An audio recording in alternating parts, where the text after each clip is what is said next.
Pessoal, beleza, gente? Uma satisfação imensa estar aqui com vocês, iniciando esse nosso curso de imersão no direito do consumidor.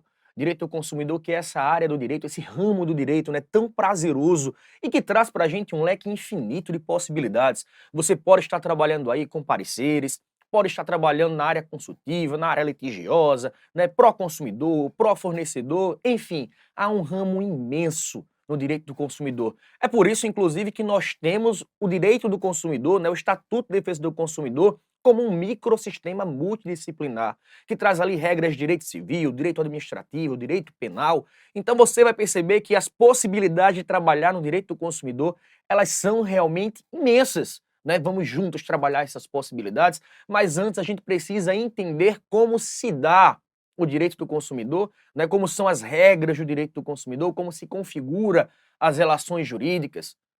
Antes de tudo, preciso me apresentar para você. Meu nome é Antônio Loureiro Neto, né, sou mestre em Direito, especialista em Direito do Consumidor, em Direito Médico e em Direito Público. Estou aqui trazendo um pouco da atividade, aí, tanto né, na docência ao longo do tempo, quanto também na advocacia, para apresentar a você as possibilidades e dizer a você que sim, é possível ter sucesso na vida profissional, você só precisa canalizar bem as suas energias, canalizar bem os seus planos e estar certo, né, daquilo que você quer, daquilo que você almeja.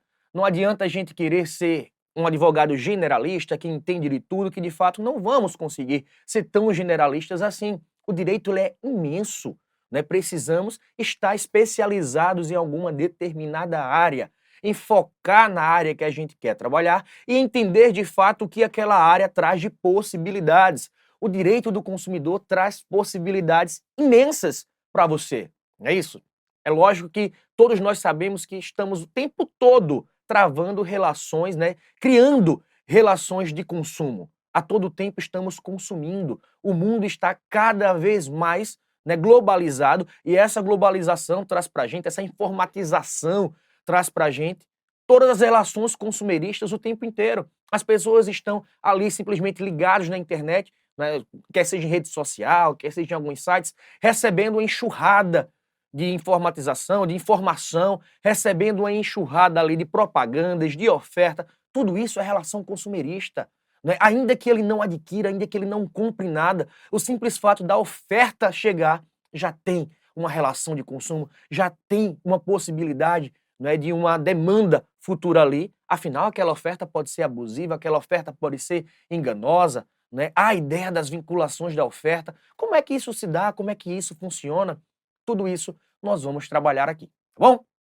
Então, já fica ciente aí que o direito do consumidor é um ramo maravilhoso se você quiser se especializar, se você quiser compreender e entender o direito do consumidor em si. É um leque de possibilidade maravilhoso para você. O direito do consumidor, né, para quem está começando a atividade jurídica, é realmente uma possibilidade grande de você se destacar e de você alcançar aí o sucesso que você precisa, o sucesso que você procura e o sucesso que você tem se preparado o tempo inteiro. Eu sei que pode existir ansiedade, eu sei que pode existir o medo do começo, né? Ah, e eu vou começar agora, como é que eu vou começar? De onde vai surgir as possibilidades? As possibilidades surgem sim. Você só precisa estar preparado para isso, tá bom? Então, vamos focar no direito do consumidor porque é um ramo que vai trazer para você possibilidade de fato de se firmar na sua atividade, tá bom, gente? Então, vamos começar nesse nosso primeiro momento aqui entendendo como funciona o direito do consumidor. Primeiro, a gente precisa entender que as relações consumeristas ela tem alguns elementos.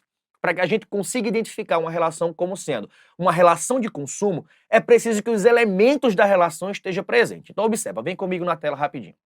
Nós temos aqui a seguinte situação. Eu preciso ter, de um lado, o consumidor, tá? E de outro lado, fornecedor. Por que eu estou trazendo isso para você de forma, né, tão expressiva? Ah, professor, é óbvio que eu tenho que ter consumidor e fornecedor. Nem sempre é tão óbvio assim. Sabe por que eu te digo isso? Vem para mim rapidinho. Observa o seguinte, se João vende um celular a Pedro, isso é uma relação de consumo? Não necessariamente, tá? João pode não se configurar naquela relação como fornecedor, porque existem os elementos que caracterizam como fornecedor. Assim como Pedro pode não se configurar como consumidor. Para que eu tenha uma relação de consumo, eu preciso que de um lado eu tenha consumidor e do outro fornecedor, tá? As duas partes precisam estar bem caracterizadas. Então vamos esclarecer ponto a ponto como se dá essa caracterização. Volta comigo na tela rapidinho. Então, de um lado eu tenho o consumidor, do outro o fornecedor, não é? Ambos ligados pelo fornecimento de produto ou de serviço, tá bom? Então, consumidor e fornecedor ligados pelo produto e serviço, né, pelo fornecimento de produto ou serviço, configura assim a relação de consumo. A partir de então, eu posso aplicar o Código de Defesa do Consumidor. E por que essa preocupação? Porque o Código de Defesa do Consumidor vai trazer regras diferenciadas, inclusive no campo processual, né? Imagina de fato o direito como aquela balancinha que a gente tem e uma busca de fato da legislação por trazer aí um equilíbrio nas relações jurídicas. Observe que a Constituição de 88, vem para mim rapidinho, a Constituição de 88 ela já trazia que é um fundamento da ordem econômica a defesa do consumidor. Lá no artigo 5º na Constituição de 88 também vai estar para a gente muito claro, né, muito explícito, que o Estado promoverá na forma da lei a defesa do consumidor. Então observa inclusive o direito do consumidor como um direito fundamental. Está lá no artigo 5º. Então, por que esse direito fundamental? Por uma razão muito simples. E é nisso que vai se basear, né, a própria existência da lei consumerista. Nós temos o fato de que o consumidor, por estar inserido na relação de consumo, ele é, por sua própria natureza, vulnerável.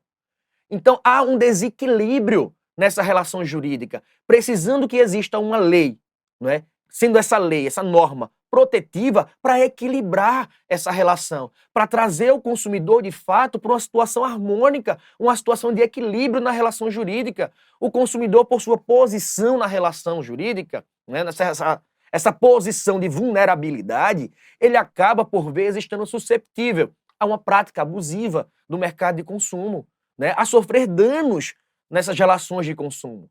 Então é preciso existir uma forma de equilibrar essa relação jurídica, justamente para equilibrar que existe o Código de Defesa do Consumidor, trazendo regras processuais e regras de direito material diferenciadas. Então é importante que nós configuremos a relação de consumo para, a partir dessa configuração da relação de consumo, a gente observar, né, essas regras processuais diferenciadas, essas regras de direito material diferenciado, que vai trazer possibilidade da defesa de uma forma diferente. A defesa dos interesses vão ser colocadas aí, tanto pró-consumidor ou pró-fornecedor, de forma diferenciada.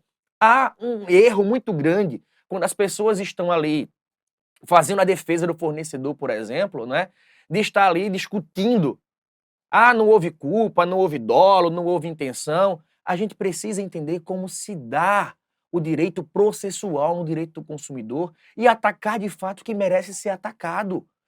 Muitas vezes a gente observa advogados perdendo tempo, né, redigindo páginas e páginas e páginas com teses que não vão trazer o sucesso para a demanda, porque não conhecem a sistemática processual do direito do consumidor.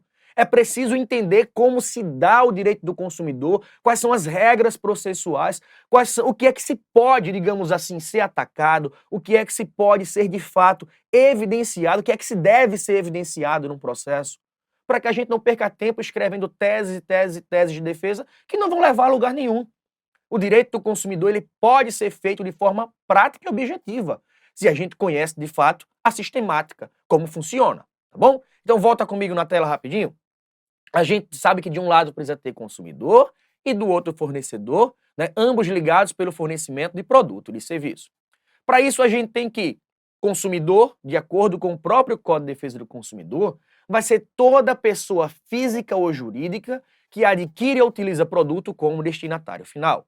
E você bem sabe, né, que existe toda uma discussão acerca de o que é destinatário final. E aí no nosso curso de imersão, né, no direito do consumidor, a gente detalha isso muito bem. O nosso curso ele traz para a gente todas as fundamentações, todas as teorias que podem trazer a tese de defesa, tá? Então, se você depois quiser adquirir o nosso curso, quiser, né, ter acesso a toda essa sistemática processual, nós discutimos isso e trazemos esses elementos que vão aí trazer possibilidade de discussão, né? Inclusive trabalhando o que é que a jurisprudência tem entendido, quais são os entendimentos que se tem firmado, quais são os precedentes judiciais. Você bem sabe que o nosso Código de Processo Civil, por exemplo, ele traz, não é, uma força vinculante aos precedentes. Então é preciso conhecer os precedentes, entender o que está sendo discutido nos tribunais, inclusive como argumentar esses precedentes nas nossas petições, para que a gente venha a ter sucesso na demanda, tá bom? Mas observa, voltando para a nossa temática, consumidor é toda pessoa física ou jurídica que adquire ou utiliza produto como destinatário final. A discussão justamente doutrinária, né, vai ser porque a nossa lei não traz a ideia do que é destinatário final. Mas aí, né, existindo as teorias maximalista, finalista, né, a maximalista que amplia a ideia, vai dizer que retirou a coisa do mercado de consumo é suficiente para que seja considerado consumidor. A finalista que vai dizer que não é bem assim.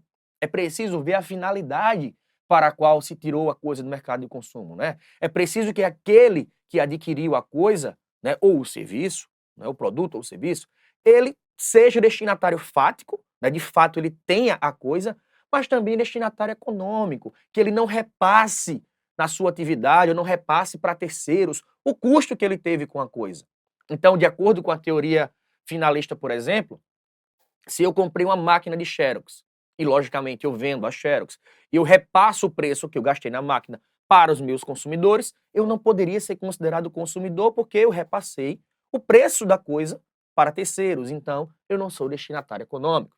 E aí a teoria, né, que é adotada pelo nosso STJ, que é a finalista mitigada, que ela vai dizer praticamente o seguinte, ó, a teoria finalista de fato, né, tem todo o sentido, é preciso que eu seja destinatário fático e econômico, mas eu não posso esquecer que a própria lei consumerista existe, né, diante de uma situação de vulnerabilidade.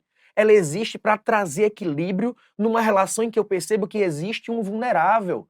Então, existindo o vulnerável, a lei precisa ser aplicada, né? O Código de Defesa do Consumidor precisa ser aplicado. Então, observa quais são os entendimentos que a gente tem aqui, por exemplo.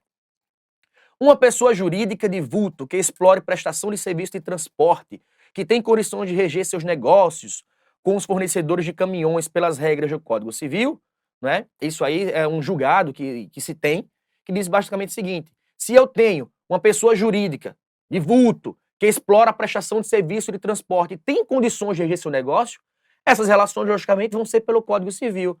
Mas observa, né, o adendo aqui que se tem nesse julgado. Já o pequeno caminhoneiro, que dirige, né, o único caminhão para prestar serviços que lhe possibilitarão sua mantença e de sua família, né, deve ter uma proteção especial, aquela proporcionada pelo Código de Defesa do Consumidor. Outro RESP, ele vai dizer para a gente o seguinte, ó, a hipossuficiência da costureira na relação jurídica entabulada com a empresa fornecedora do equipamento de bordar, ainda que destinado este para incremento da atividade profissional desenvolvida pela bordadeira, enquadro-a como consumidora. Então vem para mim rapidinho. O que é que a gente consegue perceber com isso? Uma situação muito simples, não é? Os nossos tribunais entendem que, ainda que eu tenha uma pessoa jurídica que adquire a coisa para sua atividade, se eu consigo perceber uma relação de dependência e uma relação de vulnerabilidade nessa pessoa jurídica, tá? Ainda assim, eu tenho, não é, a possibilidade de se aplicar o Código de Defesa do Consumidor. Eu consigo configurar essa pessoa como consumidora justamente por existir a vulnerabilidade, tá? Se eu consigo perceber dependência, vulnerabilidade, eu aplico o Código de Defesa do Consumidor. Afinal, qual é a razão de existir, qual é a razão de ser da lei, qual era a intenção do legislador? É justamente proteger o vulnerável diante de uma relação, né, que se esteja se travando ali para aquisição de produto ou de serviço. E se eu consigo perceber, então, a vulnerabilidade, eu aplico o Código de Defesa do Consumidor. Tá bom? Dito isso, então, a gente precisa entender agora quem é o fornecedor. O fornecedor vai ser justamente de acordo com o próprio Código de Defesa do Consumidor também. Vem comigo na tela rapidinho. Fornecedor é toda pessoa física ou jurídica, pública ou privada, nacional ou estrangeira, bem como entes despersonalizados que desenvolvem atividade de produção, montagem, criação, construção, transformação, importação, exportação, distribuição ou comercialização de produto, não é? Ou prestação de serviço.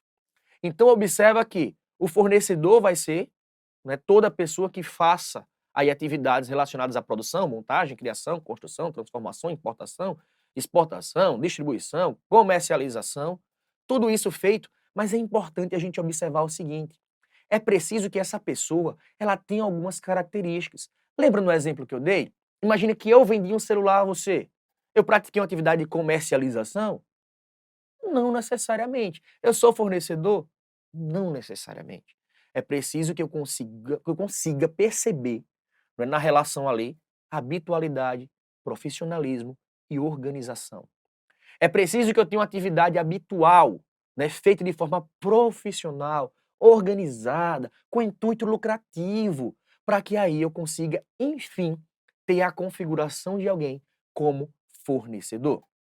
Lembrando para você ainda que, quando a gente fala de consumidor, existe a figura do consumidor por analogia, do consumidor por equiparação, e tudo isso a gente vai precisar analisar, mas isso a gente vai fazer no nosso próximo encontro. Eu espero ter satisfazido aqui, né, as suas expectativas desse nosso primeiro encontro, trazendo para você os elementos da relação de consumo e dizendo para você desde já o seguinte: gente, o Código de Defesa do Consumidor, né, é realmente um microsistema que traz para a gente ali elementos de direito civil, direito administrativo, direito penal. Então, se você de repente gosta muito do direito penal, você pode trabalhar com demandas do consumidor voltadas para o direito penal, né, também para o direito administrativo, para o direito civil, né? O Código de Defesa do Consumidor traz para você diversas possibilidades, tá bom? Então, fica com a gente. Se você curtiu o nosso trabalho, curtir as nossas aulas, depois você pode estar adquirindo também o nosso curso aí, né, imersivo, do passo a passo, digamos assim, para a advocacia, né, a advocacia descomplicada. Você pode estar adquirindo também o nosso curso, pode estar nos encontrando nas redes sociais, no Instagram, @NetoLoureiroM. Estou sempre à disposição para trazer para você, né, conteúdos que vão facilitar e descomplicar a atividade profissional, tá bom? Então, espero você aqui no nosso próximo encontro. Um grande abraço e foi uma satisfação imensa estar com você nesse nosso primeiro momento. Até lá!